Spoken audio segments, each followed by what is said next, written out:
What's up guys, it's Anubify here, and today I'm going to be taking you through Inaros. More importantly, I'm going to be taking you through the builds I'm running with my Inaros.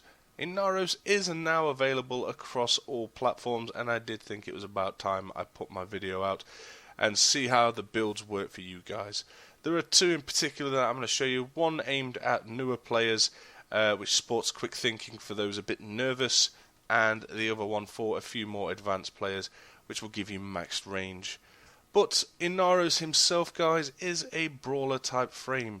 He is incredibly well suited at getting stuck in with a melee, and because of his lack of shield, a rage mod would be applicable to him. I'd say it would be the best investment you could put on him, to be honest.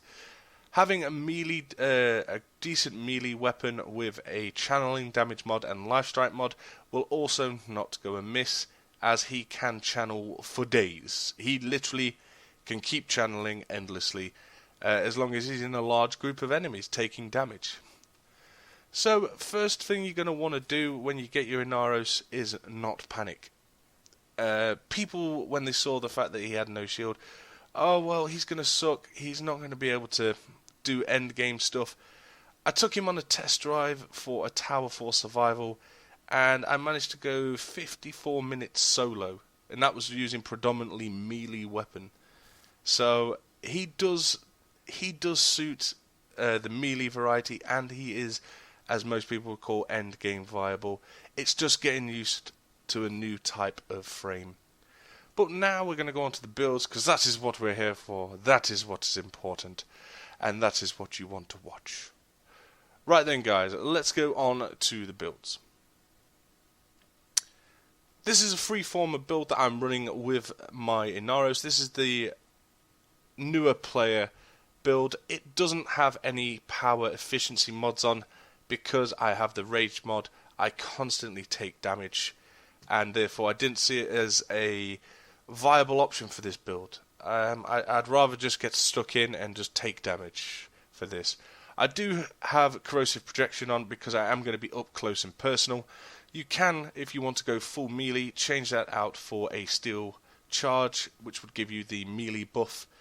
I do also sport the power drift mod because I wanted a bit more survivability and the possibility of immune to knockdown chance, guys. But it does have quick thinking and will help the new players. So use this build if you're just getting into it. It will keep you alive and you will enjoy it, guys. Right, on to the second build. This is for the more advanced players, and this is the one I aimed at maximum CC. I do cap out my power range, and that's because I wanted to hit as many enemies as possible with desiccation. When you're using desiccation, guys, just remember it opens them up to finisher damage, and if you connect with finisher damage, it will give you 20% of his health back. So always be prepared to get up close and personal.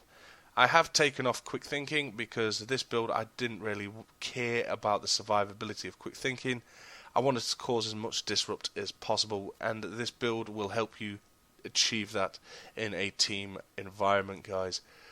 But I do have some final thoughts, and I do hope you listen to them. Just a few tips and tricks. First of all, guys, bring a lifestrike weapon for added survivability. It's common sense. As a health frame with no shield, lifestrike is going to keep your ass alive. Also, casting Scarab armor on a large group of enemies will help you achieve maximum lifesteal for you and the rest of your team, because that's what Scarab armor does. So do not fear. If you have a large group of enemies, throw that Scarab armor in. I apologise for that. Throw Scarab armor in and have the added health regen from that. Using desiccation finishers to regen 20% health. It is absolutely brilliant to do. On long survivals, hitting a large group of enemies with desiccation will allow you to use finisher damage. So get up close and personal. If you do finisher damage, you don't have to have lifestrike for it to work. Desiccation will literally give you 20% of Inaros maximum health back as a reward.